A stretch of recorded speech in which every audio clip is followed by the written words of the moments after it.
All right, crim 11.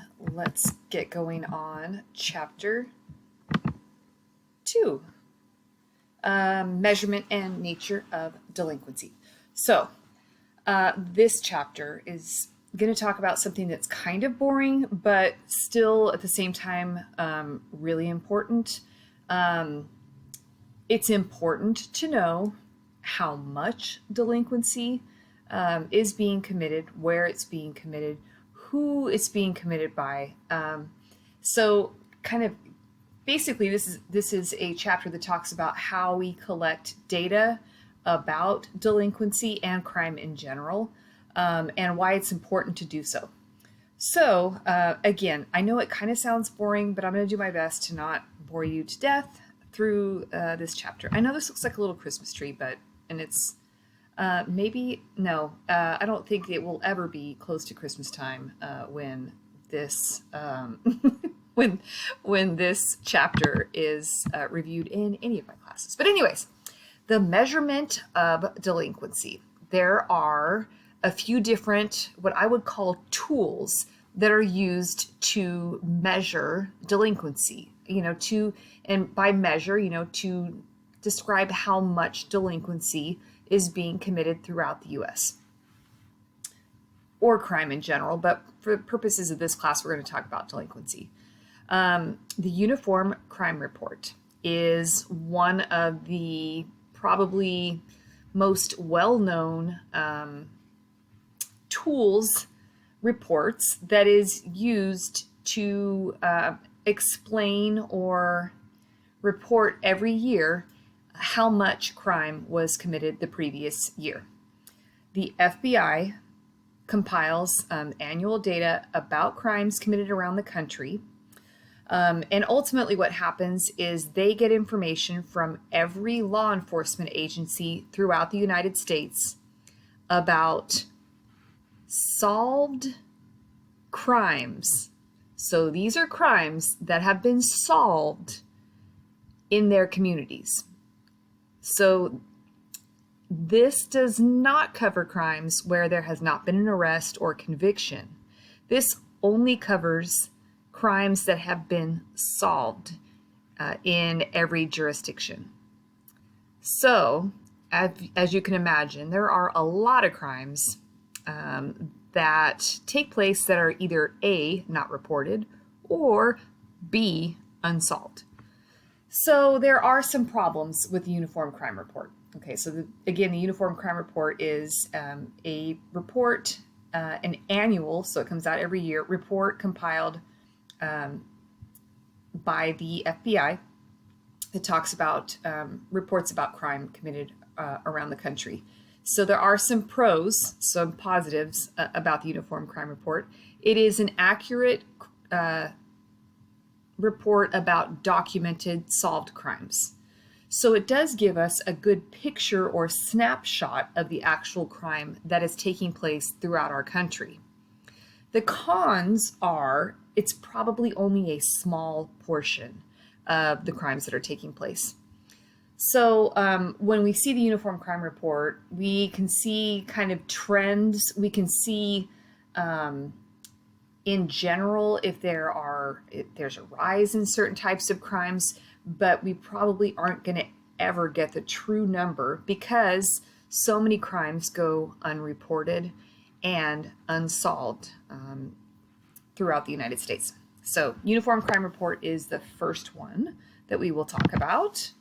In 2016, report data revealed that 681,701 juveniles were arrested.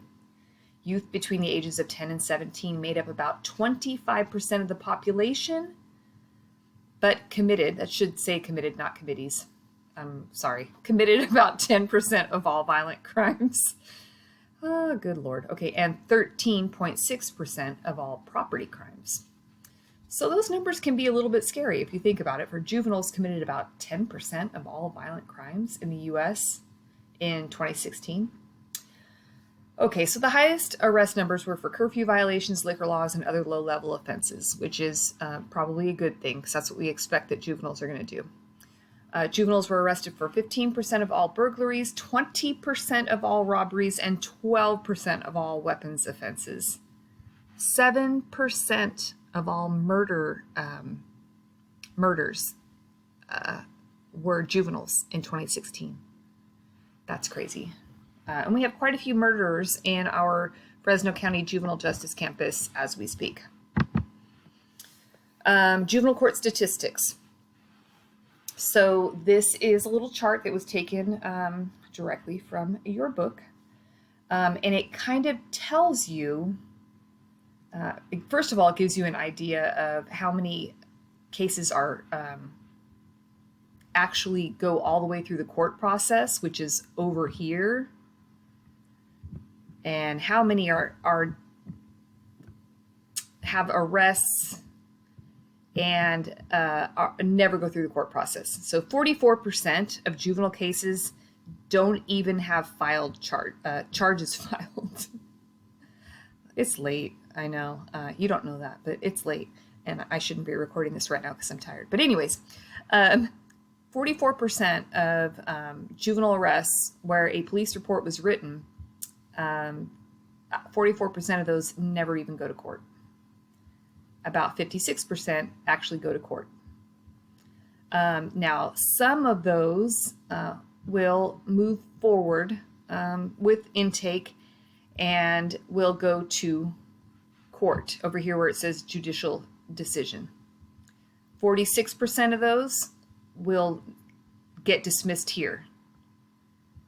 54% of those will end up on some sort of probation over here.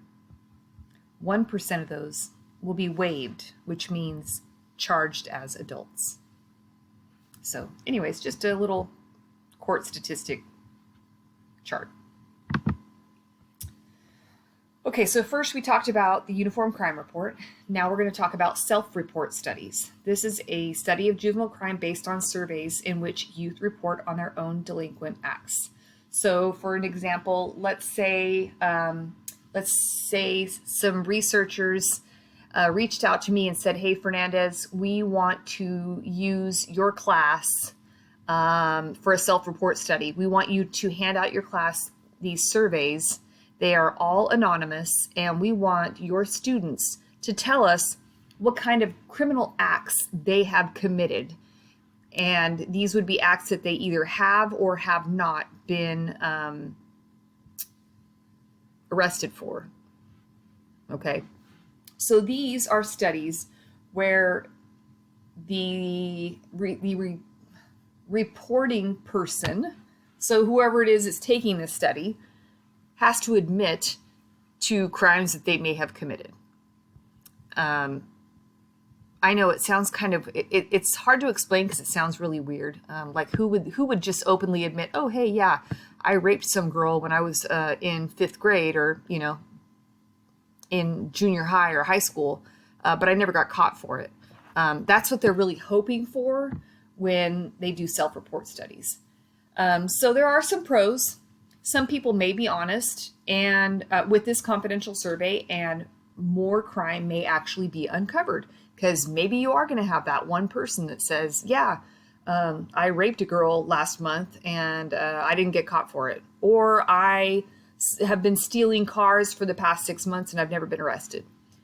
So you're going to get more information because they're self-report studies. Or, okay. Cons, some people may be dishonest, or negatives, I should say. Cons, negatives. Some people may be dishonest in their reporting, thus making the data useless or skewed.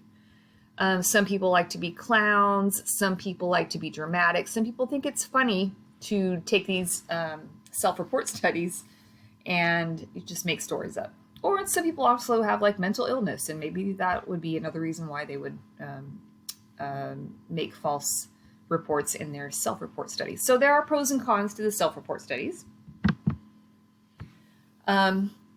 Similar to a self-report study, we have the National Crime Victimization Survey, NCVS.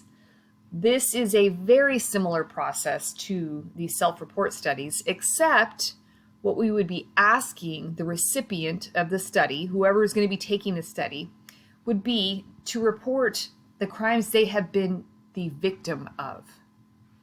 So that would be whether or not they have reported that crime. So the hope is that people are going to be honest and open up in these self-report studies, which are also anonymous, but they're crime victimization self-reporting studies. So these are, again, let's see, a survey administered by the Bureau of Justice twice a year to approximately 49,000 to 77,000 households in the U.S. So they're going to be asking all of these people, how have you been victimized? And again, that would be whether it's been reported or not. These are anonymous. So again, pros, some people may be more honest with this confidential survey. Maybe they would trust this confidential survey more than they would reporting something to the police. Maybe they would have been embarrassed by whatever the crime was that they were the victim of. So more crime may be uncovered. The cons or the negatives, kind of the same as with the regular self-report study. Some people may be dishonest, thus making the data useless or skewed. Then we move on to cohort studies. That is a longitudinal study. This means a long-term study in which a segment of the population who share a common characteristic, for example, age, are repeatedly assessed over a period of time. So an example of this would be, let's just say, males born in Fresno County in 1990. So let's say that there would be a group of 10,000 of them would be studied throughout their life to see how many male subjects born in Fresno County in 1990 committed crimes. Or maybe even twin studies. Let's say they wanted to do a study to find out if twins are more likely to be delinquent. If one is delinquent, will the other one be delinquent? So they would follow these twins throughout life over a period of years, maybe even decades, and follow their criminal histories to see what kind of similarities or differences there are, or what their criminal history is like. I'm going to give you another example, which is not a criminal cohort study, but I had some friends, my friends' parents were involved in a marriage cohort study. So when they got married 50-something years ago, they were involved in a cohort study where they were studied throughout their marriage to see what made a happy marriage. And they were studied, I think every 5 years they were interviewed throughout their lives. They're still alive now, and I think they've been married like 55 years. So they are part of this cohort study that gives advice to married people or relationship advice to people, and they're studied every 5 years throughout their life. That's a longitudinal study. So it's a study that takes place over a long period of time. So their study would have taken place with other people who'd been married that same year. So anyways, I hope that makes sense. What are some social factors related to delinquency? Age. Offenders between the ages of 15 and 24 account for 40% of all arrests. Think about that. 15 to 24, 40% of all arrests. Probably no surprises there, but that's the age range. It's not a very big range in number of age, but it's a huge number in percentage of arrests. Gender, males are much more likely to be involved in delinquency than females, significantly more.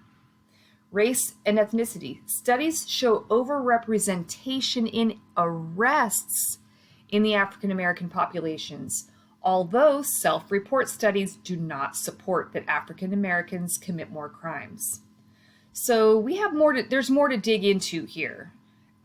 We cannot say that African Americans commit more crimes than any other race or ethnicity. all we know is that they get arrested more, which racism could definitely be an issue with that one. Socioeconomic status, there is no consensus that there is a relationship between socioeconomic status and delinquency.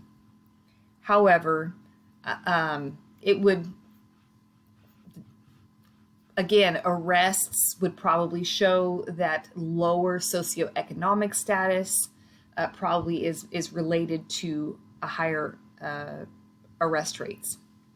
And then peers. Peer behavior seems to be related to delinquency, but studies have mixed results. Your parents have probably told you something like, if you lay with dogs, you get fleas. Maybe they haven't told you that. I'm old and I've heard that before. But basically, if you hang out with people who get in trouble, you have probably a better likelihood of getting in trouble yourself. So, peers. Juvenile gun violence, this is just another section in your book, which a lot of this is going to totally make sense, but I put it in here anyway. Youth who carry guns are more likely to live in communities with a higher prevalence of gun violence. I know, that's kind of makes sense. Youth who live in communities with high rates of violence are more likely to carry guns. That also probably absolutely makes sense.